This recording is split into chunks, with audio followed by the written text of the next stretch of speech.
historii mé rodné země, Československa, se nachází temná kapitola, ve které se objevuje řada jmen spojených s hrůznými činy. Mezi těmi nejtemnějšími se, bohužel, musím počítat i já, Ladislav Hojer. Stal jsem se jedním z posledních popravených vězňů v této zemi. Jako 23letý mladík, kterého společnost považovala za podivína a který se ocitl na pokraji mentální retardace, jsem se dopustil činů, jež překonaly hranice lidské představivosti. V letech 1978 až 1981 jsem spáchal 5 vražd, které zanechaly nezmařitelnou stopu v srdcích a myslích těch, kteří se s nimi museli vypořádat.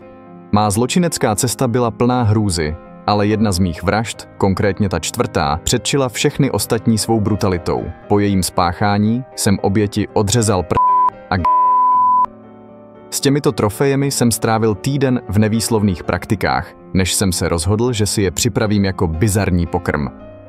Vařil jsem je s křenem a hořčicí, čímž jsem překročil poslední hranice lidskosti.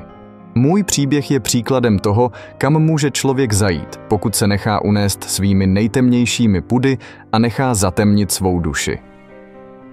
I když jsem byl za své činy potrestán nejvyšším trestem, otázky, proč jsem se vydal na tuto cestu a co mě k takovým činům vedlo, zůstávají. Možná jsou to otázky, na které už nikdy nebudou nalezeny odpovědi. Jmenuji se Ladislav Hojer a tohle je můj příběh. Narodil jsem se 15. března 1958 do světa, který mi nebyl příliš nakloněn. Už od malička jsem se potýkal s nižší inteligencí, což mi stížilo nejen školní léta, ale ovlivnilo to celý můj život. Také jsem nikdy nepoznal standardně fungující rodinu. Můj otec zemřel na rakovinu, když jsem byl ještě hodně malý. A moje matka? Tak ta se podruhé vdala. V tu dobu jsem si myslel, že se věci možná změní k lepšímu. Ale osud měl jiné plány. Brzy po svatbě zemřela také na rakovinu a nevlastní otec nás s bratrem Jaroslavem opustil. Zůstali jsme sami, bydleli jsme ve skromném bytě v Motole, mé školní roky nebyly ničím výjimečné. Kvůli mé nízké inteligenci, která byla oficiálně posouzena na hranici průměru s IQ 88, jsem byl poslán do zvláštní školy. Nikdy jsem nevyčníval, kromě toho, že jsem neměl žádné přátele a většinu času jsem trávil osamělé. Tato samotářská povaha mi nejspíš přinesla i nechtěnou pozornost ze strany spolužáků, kteří mě často zneužívali pro své zakázané aktivity, místo toho, aby mě tradičně šikanovali. Po základní škole jsem se vyučil sklenářem. Učiliště jsem dokončil s odřenýma ušima. V té době jsem však již byl na cestě stát se někým, kdo se zapsal do historie z nejtemnějších důvodů. Pozdější psychiatrické vyšetření odhalilo mou psychopatickou povahu, absolutní citovou otupělost a neschopnost dodržovat základní morální principy. Ukázalo se, že jsem sexuální agresor se sklony k agresivitě. Co se týče vztahů, nikdy jsem nebyl schopen se ženou navázat kontakt, ať už na citové nebo fyzické úrovni. Moje pokusy o seznámení skončily katastrofou. Pokusil jsem se o navázání nové známosti prostřednictvím inzerátu. Na smluvenou schůzku dorazila žena, evidentně pečlivě upravená, očekávající, že se setká s finančně zajištěným mužem středního věku. Když mě uviděla, moje nejistá chůze a nezrovna přívětivé vystupování ji zjevně odradily. Nemělo to dlouhého trvání. Po několika minutách raději utekla. Ale mnohem slibněji se pro mě vyvíjelo setkání na večírku s jednou mladou dámou, který jsem navštívil s přáteli. Tato žena mi v jednom okamžiku nabídla, abychom se odebrali do vedlejší místnosti. Když se však stala iniciátorkou situace a vysvlékla se, zachvátila mě náhlá panika. Moje reakce byla tak prudká, že skončila tím, že žena proletěla skleněnými dveřmi. Z místa jsem uraženě utekl. Později jsem se dozvěděl, že tuto dívku přemluvili k sexu se mnou moji známí. O ženách jsem se vyjadřoval vždy velice vulgárně a pohrdavě, ale v jejich přítomnosti jsem byl spíše pasivní a nejistý. Byla to noc z 1. na 2. listopadu roku 1978, kdy jsem se rozhodl navštívit Děčín. Tvrdil jsem, že chci poznat krásy naší země, ale v hloubi duše jsem toužil po něčem mnohem temnějším. Chtěl jsem potkat ženu, která by zaplnila prázdnotu mého nitra, aniž bych tušil, jak tragicky to skončí. Děčín mi byl znám již od chvíle, kdy jsem se přes něj vracel z cesty do Německa. Tehdy jsem si řekl, že se sem musím vrátit. A tak jsem se jednoho večera procházel po městě, pohlcen svými myšlenkami a touhou. Mé kroky mě zavedly k nábřeží Labe, kde jsem spatřil Evu, jak se tam tak bezstarostně procházela po návratu z kina, vypadala tak křehce a zranitelně. Než jsem si to stačil uvědomit, moje temnější já převzalo kontrolu. Srazil jsem ji k zemi a odtáhl do nedalekého křoví, kde se odehrálo něco, co nemělo nikdy vyjít na světlo. V těch chvílích jsem zapomněl na všechno kolem, jenže následky mého činu byly nevratné. Eva byla ve svých 29 letech potřetí vdaná. V den, kdy jsem ji potkal, odešla od manžela, se kterým strávila v kině večer, aby se mohla setkat se svým milencem. Byla to ironie osudu, že se jejich schůzka nikdy neuskutečnila, neboť se na poslední chvíli rozhodl nedorazit. Po mém činu se podezření přirozeně obrátilo na oba muže, jejího manžela i milence. A vyšetřování odkrylo spletitou síť vztahů a obvinění. Nikdy jsem si nemyslel, že by můj čin mohl vyvolat tolik bolesti a zmatku. Ačkoliv se mě snažila policie dopadnout, stále jsem zůstával ve stínu, až do chvíle, kdy se objevil někdo, kdo se k vraždě doznal z touhy po pozornosti. Tento nečekaný zvrat mi přinesl chvíli úlevy, ale zároveň jsem si uvědomil, že svět je plný tajemství a nevyzpytatelných osudů. V noci z 8. na 9. února 1980 jsem se ocitl na palubě nočního vlaku ER 770 mířícího z Prahy do Děčína. Nebyl jsem tam náhodou. Byl jsem vojákem na základní vojenské službě a cestoval jsem za kamarádem, který žil v Děčíně. Cestou, kterou jsem si zvolil, se mi však změnil život a osud mnoha dalších lidí. Ve vlaku jsem si všiml mladé ženy. Ivony, 25leté studentky medicíny. Byla na cestě do Děčína poslána svým manželem, vojenským důstojníkem, aby se dostala do cíle co nejdříve. Sám manžel cestoval později jiným spojem. Ivona mi padla do oka již při nástupu do vlaku. Když se vydala z kupé na toaletu, rozhodl jsem se jí následovat. Co se stalo dál, je věc, o které se mi těžko mluví. Vnikl jsem za ní do kabinky s klíčem FAP a pokusil se jí znásilnit. Když se mi to nepovedlo, uškrtil jsem ji 2 prsty a jejím vlastním šálem. Z vlaku jsem vyhodil jednu z jejich kozaček, poté jsem ve stanici Ústí nad Labem vystoupil a o několik hodin později se vlakem vrátil zpět do Prahy. Tělo Ivony bylo nalezeno kolem 8 hodiny ranní úklidovou službou ČSD. V Ústí si jeden svědek všiml štíhlého vojáka, který někam spěchal, ale nedokázal ho blíže popsat. Protože se podařilo zjistit totožnost 46 ze 47 pasažérů, stal se tento voják hlavním podezřelým. Já jsem měl na tu dobu alibi, protože si ve vojenské posádce mé absence v den vraždy nevšimli. Vyšetřování případu bylo provázeno řadou nejasností. Jedním z podezřelých se stal pracovník drah, který spáchal sebevraždu. V jeho bytě se našly novinové výstřižky týkající se případu a anglicky psaná lékařská kniha, přestože sám anglicky neuměl. Dalším podezřelým byl vzdálený příbuzný Ivony, který se na jejím pohřbu zhroutil a následně spáchal sebevraždu. Ztracená igelitová taška s oblečením Ivony se nikdy nenašla. Tento případ se stal jedním z nejvíce medializovaných případů své doby. V srpnu 1980, během další mé vojenské dovolené, jsem se vydal navštívit přítele v Košicích. Jednoho dne jsem se rozhodl pro vycházku k Ružínské nádrži, která byla známá jako oblíbené rekreační místo. Ovšem kvůli nepřízni počasí jsem našel místo opuštěné, tedy kromě osamělé ženy stojící na břehu, zahleděné do vodní hladiny přehrady. Na rozdíl od mých předchozích činů jsem tentokrát nestrácel čas, pokusy o navázání konverzace. Ženu jsem zezadu napadl bez jakéhokoliv varování. Ačkoliv se mi ji nepodařilo skončil jsem její život u škrc. Její tělo jsem poté zatížil kamenem a vhodil do vody nádrže. Po tomto činu jsem si v nádrži dokonce dovolil zaplavat. Tělo bylo chataři objeveno až 11. října 1981. Identita této ženy zůstává dodnes neznámá. 30. ledna 1981 v ranních hodinách jsem byl průvodčím chycen ve vlaku bezplatné jízdenky a na nejbližší železniční stanici Brno hlavní nádraží byl vyhozen. Celý den jsem se procházel po městě. Když se město ponořilo do nočního klidu, tak kolem 3. hodiny raní mě mé kroky vedly k tramvajové zastávce Celní, kde jsem spatřil Ivanu, mladou dívku, která se vracela z plesu brněnské zoo. Její krása byla tak ohromující, že jsem nemohl odolat a pokusil se s ní navázat konverzaci.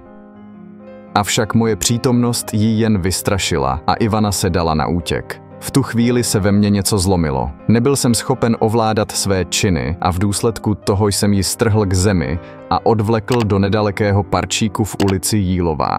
Tam se odehrálo něco, co jsem nikdy neměl dovolit. Pokus o znásilnění, následné pobodání a udušení. Ale mé zvrácené chování se nezastavilo ani po její smrti. Odřízl jsem několik částí jejího těla a s tímto obsahem v tašce jsem odjel z Brna zpět do Prahy. Doma jsem si je uložil do lednice a po několika dnech se pokusil tyto části uvařit a zkonzumovat s křenem a hořčicí. Ovšem můj pokus o kanibalismus skončil nezdarem. Maso mi nechutnalo a tak jsem vše vyhodil. Na těle Ivany bylo při ohledání nalezeno 39 bodných ran povrchního charakteru. Na místě činu jsem nechal bez povšimnutí její peněženku, šperky i hodinky. Mezi první podezřelé patřila početná řecká komunita, se kterou se Ivana často stýkala. K vraždě se v dopise na rozloučenou doznal student z Jordánska předtím, než se neúspěšně pokusil spáchat sebevraždu. Později uvedl, že se k vraždě doznal, aby odvrátil pozornost od svých studijních neúspěchů, čímž by pošpinil pověst rodiny více než vraždou. Byla to jen šťastná náhoda, že ta mladá dívka mému útoku unikla. Stalo se to ve čtvrtek 13. srpna 1981 kolem 2. hodiny raní nedaleko tramvajové zastávky na Chmelnici na Pražském Jarově, kde jsem se vrhl na 20letou Jitku, která seděla na obrubníku opilá. Sotva vnímala své okolí. Odvlekl jsem jí přes ulici do nedalekého parčíku, kde jsem jí svlékl do naha a pokusil se Ale to se mi nepodařilo. Nedosáhl jsem erekt. Držel jsem ji, zatímco se marně snažila vymanit, ačkoliv jsem jí celou dobu zakrýval ústa a tlačil na krk, což jí přivedlo několikrát ke ztrátě vědomí. V ten moment se však něco stalo. Přesvědčila mě, že bychom měli jít k ní domů, kde nás nebude nikdo rušit. Nechápavě jsem na ní hleděl, když požádala, abych ji oblékl, protože nemohla jít po ulici nahá. Nevím proč, ale učinil jsem to, co požadovala. Možná to byla chvilková slabost nebo zmatení, ale když jsem ji oblékl, vytrhla se mi a rozběhla se pryč. Nepřemýšlel jsem, jen jsem jednal. Dostihl jsem ji a srazil na zem. V tu chvíli jsem ztratil nad sebou veškerou kontrolu a její hlavou několikrát udeřil o chodník. Její křik se rozléhal tichou nocí. Povyk a volání o pomoc vzbudilo muže, který bydlel v blízké ubytovně. Zavolal na nás z okna. Co tam děláš, ty grázle? Na jeho první volání jsem nereagoval. Až na to druhé jsem vstal. Zraněné dívce jsem se ještě posmíval. Ale poté jsem utekl pryč. Ale bohužel, tím ještě moje řádění neskončilo. Byla to noc 3. října 1981, kdy jsem se rozhodl udělat krok, který mi už navždy změnil život. Stál jsem po 22. hodině ve stínu u můstku přes Motolský potok, nedaleko mého bydliště v Praze 5. Čekal jsem tam více než hodinu, až se objeví někdo, kdo by se stal mou další obětí. Pak se objevila ona, Anna, 51letá žena, která se vracela z večerního koncertu. Kvůli její dobré postavě jsem ji považoval za mladší a rozhodl jsem jí přemluvit k pohlavnímu styku. Naše konverzace byla krátká, jen 4 věty, než jsem přešel k činu. Napadl jsem ji a Nakonec jsem jí přetáhl punčochu přes hlavu a uštil ji, aby mě nemohla identifikovat. Při odchodu jsem jí přes hlavu přehodil kabát, takže nikdo, kromě vraha a vyšetřovatelů, nemohl znát její příčinu smrti. Její výkřik slyšelo velké množství svědků, ale nikdo si ho nespojil s násilným útokem. Tělo našel náhodný svědek, když chtěl ve křoví vykonat svoji potřebu. Po vraždě jsem cítil nervozitu. Vědom si toho, že jsem to udělal tak blízko svého domova, místa, kde jsem denně chodil kolem cestou do zaměstnání ve sklářské dílně. Obával jsem se, že si lidé něčeho všimnou. Přesto jsem se nedokázal ovládnout a v místní hospodě jsem o vraždě několikrát mluvil. Nikdo mi však nevěřil, že bych mohl být schopen něčeho takového. Takto se projevovala má podprůměrná inteligence, dvojí život, který jsem vedl, a kontrasty mezi obavou z odhalení a potřebou se svěřit. 3. října 1981 na Praze 5 bylo nalezeno nahé ženské tělo s punčochou omotanou kolem krku a kabátem přetažen přes hlavu. Tělo patřilo 51leté Aně Eš. Příčinou smrti bylo uškrcení. Pachatel ženu před smrtí zná. Tehdy jsme s kolegy ještě nevěděli, že se jedná o jednu z mnoha obětí. Způsob vraždy naznačoval, že vrah měl jistou zkušenost a neútočil vůbec poprvé, proto jsme začali prověřovat se devianty a útočníky. Celkem jsme vyslechli 144 svědků a prověřili 3,5 podezřelých. Prvním nadějným podezřelým byl uprchlý pacient psychiatrické léčebny Jaroslav D. Když jej odváželi zpět do Bohnic, křičel, že si klidně odsedí i tu uškrcenou. Dokonce znal detaily známé pouze nám a které se nikdy neobjevily na veřejnosti. Ale bohužel slibná teorie brzy narazila na jeho pevné alibi. V době vraždy byl Jaroslav za mřížemi. Nakonec přiznal, že mu místo činu i detaily provedení brutální vraždy ukázal jeho známý 28letý sklenář Ladislav Hojer. Na první pohled přede mnou seděl tvrdý oříšek. Hojer totiž nebyl zrovna nejhovornější. V 10 večer jsme začali, v 6 ráno skončili. Hojer vypovídal nesmírně pomalu, často i s několikaminutovými pomlkami, prostřídanými tikavým mrkáním víčky, škubáním a třesem hlavy. Netlačili jsme na něho, aby se přiznal, ani jsme nechtěli těžit z jeho únavy. Láďa každopádně vypovídat chtěl a z naší strany zase nemělo cenu něco uspěchat. Když se odmlčel, nechal jsem nám uvařit kávu a zase jsme pokračovali. Ale po dlouhém výslechu jsem slavil první úspěch. Když se s někým intenzivně stýkáte 2 roky, musíte spolu navázat nějaký vztah. Mám takové pracovní krédo, nebo zásadu, chcete-li.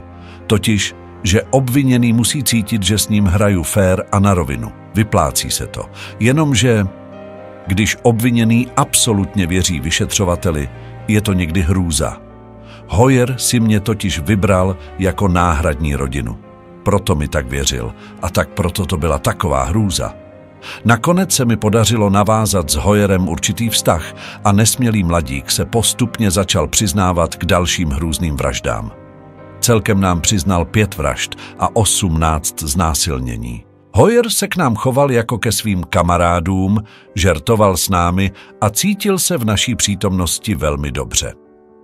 Rád se totiž také předváděl, jako člověk, jemuž chyběl respekt kolektivu, byl rád za každou pozornost. U výslechu mi předváděl, jak jednou rukou uzvedne za nohu židli, anebo jak se správně pozná nabroušený nůž. Také projevoval morbidní smysl pro humor. Během návratu ze Slovenska, kde jsme prováděli rekonstrukci, jsme vozem míjeli 2 stopařky. Zastavte, vykřikl náhle Hojer. Já ty holky vošu a zabij. Vy to hned vyšetříte a máte případ v suchu. S obviněnými jsem hrál vždycky na rovinu. Je to podle mě lepší. Ale když vám obviněný věří absolutně, je to hrůza. Láďa brzy ztratil oba rodiče, proto se na mě dost upnul. Když jsme se vraceli z rekonstrukce vraždy na Slovensku, položil mi v autě hlavu na rameno a usnul. Jeho advokát to sledoval s úžasem. Láďa byl zvláštní člověk. Už při rekonstrukcích jeho činů se projevovalo jeho podivné uvažování. Při první rekonstrukci s živou figurantkou se několikrát vzrušil, takže jsme museli přejít u dalších rekonstrukcí na figuríny. Ale během jedné rekonstrukce se kolem místa činu shromáždil rozzuřený dav lidí. Byli připraveni Hoyera za jeho ohavné zločiny lynčovat. A víte, co bylo na tom nejděsivější? Hoyer totiž vůbec nechápal, proč jsou lidé tak rozzlobení. Vůbec mu to nedocházelo. Když jsme se vrátili z jedné rekonstrukce, tak mi Láďa vynesl tašky a já jsem dostal nápad, že je všechny pozvu na kafe. Pozvání by samozřejmě platilo i pro Hoyera. Sám v autě přece zůstat nemohl. Ale moje žena příliš pochopení neprojevila. Ona byla přichystána uprchnout. Ročního syna už měla v náručí. Ale kolega z kriminálky Tonda řekl, že dneska už toho bylo dost, že si to kafé dáme jindy. A Láďu Hoyera raději odvezli rovnou do vazby. Případ Ladislava Hoyera nám dal pořádně zabrat. Měli jsme ale podezření, že má na svědomí ještě minimálně další 2 vraždy, ke kterým se však odmítal přiznat. Byl to zvláštní typ zločince. Přiznání psal pouze písemně, protože se za některé své činy styděl natolik, že o nich nedokázal s nikým mluvit, ačkoliv stále existovala možnost, že byl pachatelem dalších trestných činů, raději jsme vyšetřování uzavřeli. Báli jsme se totiž, že by si brzy začal vymýšlet, aby si se mnou mohl rozhovorů užít co nejvíce. A také zároveň začal ve vyšších policejních kruzích sílit jistý tlak na uzavření celého případu. Ovšem zarážející bylo, že neprojevoval žádnou lítost a nechápal, proč v jeho činech vidíme tak vážný problém. Vlastně. Po celou dobu vyšetřování si vůbec neuvědomoval, že mu hrozí i nejvyšší trest, což v té době byl provaz. Ale Láďa hrozbu oprátky zlehčoval tím, že tvrdil, že každého čeká dřevěnej spacák. Podle psychologů to bylo způsobeno tím, že se poprvé v životě cítil být středem pozornosti a někým, o koho lidé projevují zájem. Zpočátku se zdálo, že je vše jasné a soud bude rychle u konce. Jenže těsně před vynesením rozsudku si Hoyer začal uvědomovat vážnost své situace a v poslední chvíli se pokusil všechno zvrátit. Tvrdil, že byl k přiznání donucen, ale to už nemohlo rozhodnutí soudu změnit. Navíc odborné posudky jasně ukázaly, že náprava není v jeho případě možná. Ani kastrace by podle odborníků nedokázala změnit jeho agresivní a psychopatickou osobnost. Nakonec byl Ladislav Hoyer odsouzen k trestu smrti. Kvůli jeho zdravotnímu stavu musela být poprava 2krát odložena. Když ten den konečně přišel, Hoyer měl ze smrti panickou hrůzu. Musel být k šibenici doslova násilím dovlečen.